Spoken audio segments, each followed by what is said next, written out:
Maka kembali lagi Bilal memeluk Abu Bakar As-Siddiq radhiyallahu anhu. Betapa aku rindu pada Rasulullah, wahai Abu Bakar, kata Bilal. Maka Abu Bakar pun mengatakan, Bilal, kumandangkanlah azan lagi. Azanlah wahai Bilal. Tidak, aku tidak akan pernah sanggup untuk melakukan itu. Maka ada anak kecil 2 orang datang menghampiri Bilal.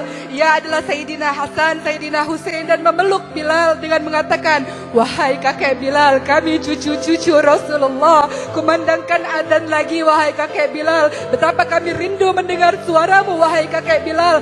Dan Bilal pun menatap wajah Hasan yang mirip dengan Rasulullah, menatap kakinya Husain yang sangat mirip dengan Rasulullah. Dan Bilal pun memeluk keduanya. Dan dari aroma keduanya tercium wangi Rasulullah Sallallahu Alaihi Wasallam. Dan pada akhirnya Bilal mengatakan, baik, aku akan coba untuk mengumandangkan adzan, kata Bilal. Dan waktu subuh pun tiba. Bilal mulai berjalan dan air matanya mulai menetes. Dan kemudian ia naik ke atas menara. Ia mencoba untuk melemparkan pandangan ke bawah, karena biasanya sebelum mengumandangkan adzan ada Rasulullah di sana, ada wajah Rasulullah di sana.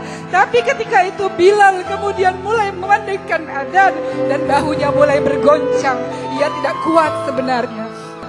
Dan ia pun mulai mengucapkan Allahu Akbar, Allahu Akbar, dengan suara yang gemetar.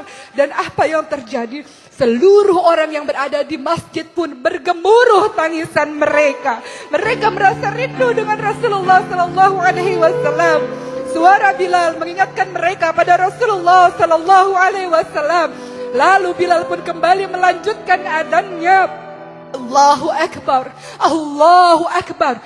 Dan seluruh ibu-ibu yang berada di kota Madinah berbondong-bondong datang ke masjid. Mereka mengatakan, apakah Rasulullah hidup kembali? Apakah Rasulullah datang kembali? Apakah Rasulullah dibangkitkan kembali? Suara Bilal adzan mengingatkan mereka pada Rasulullah. Dan orang-orang mengatakan, tidak, Rasulullah tidak hidup lagi. Rasulullah tidak bangkit lagi. Rasulullah sudah wafat. Ini hanyalah suara Bilal saja. Dan orang-orang pun yang berada di dalam masjid kembali menangis. Dan Bilal kembali melanjutkan adzannya. Asyhadu an la ilaha illallah wa asyhadu anna Muhammad. Dan Bilal pun jatuh pingsan. Bilal pun jatuh pingsan. Bilal tidak kuat untuk mengucapkan nama Muhammad. Bilal tidak sanggup untuk mengucapkan nama Muhammad. Dan ketika Bilal tersadar dari pingsannya, Bilal mengatakan, lanjutkan adzan, aku tidak mau.